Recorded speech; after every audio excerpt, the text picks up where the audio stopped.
Apocalypse, chapitre 9. Le cinquième ange sonna de la trompette, et je vis une étoile qui était tombée du ciel sur la terre. La clé du puits de l'abîme lui fut donnée, et elle ouvrit le puits de l'abîme.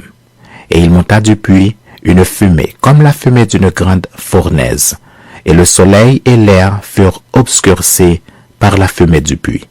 De la fumée sortirent des sauterelles qui se répandirent sur la terre, et il leur fut donné un pouvoir comme le pouvoir qu'ont les scorpions de la terre. Il leur fut dit de ne point faire de mal à l'herbe de la terre, ni à aucune verdure, ni à aucun arbre, mais seulement aux hommes qui n'avaient pas le sceau de Dieu sur le front. Il leur fut donné non de les tuer, mais de les tourmenter pendant 5 mois. Et le tourment qu'elles causaient était comme le tourment que cause le scorpion quand il pique un homme.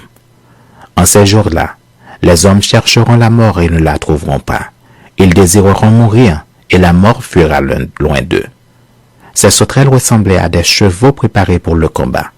Il y avait sur leur tête comme des couronnes semblables à de l'or, et leurs visages étaient comme des visages d'hommes.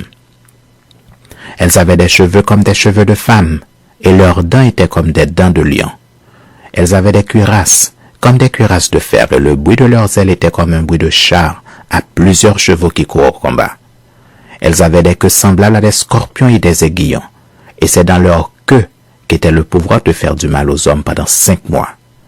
Elles avaient sur elles comme roi l'ange de l'abîme, nommé en hébreu Abaddon, et en grec Apollyon. Le premier malheur est passé. Voici, il vient encore 2 malheurs après cela.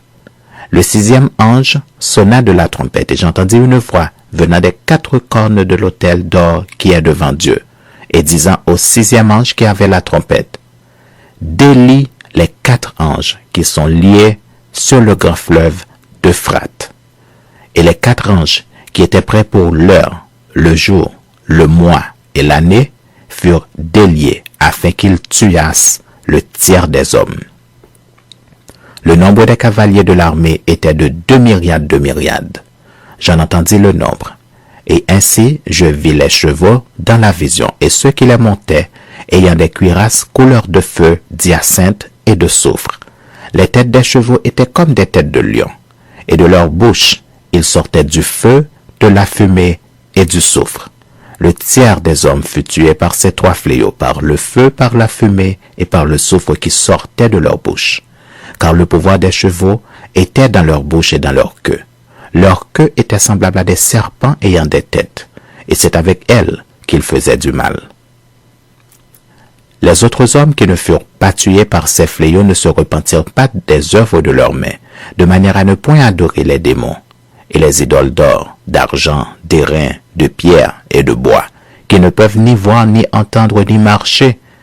Et ils ne se repentirent pas de leur meurtre, ni de leurs enchantements, ni de leur impudicité, ni de leur vol.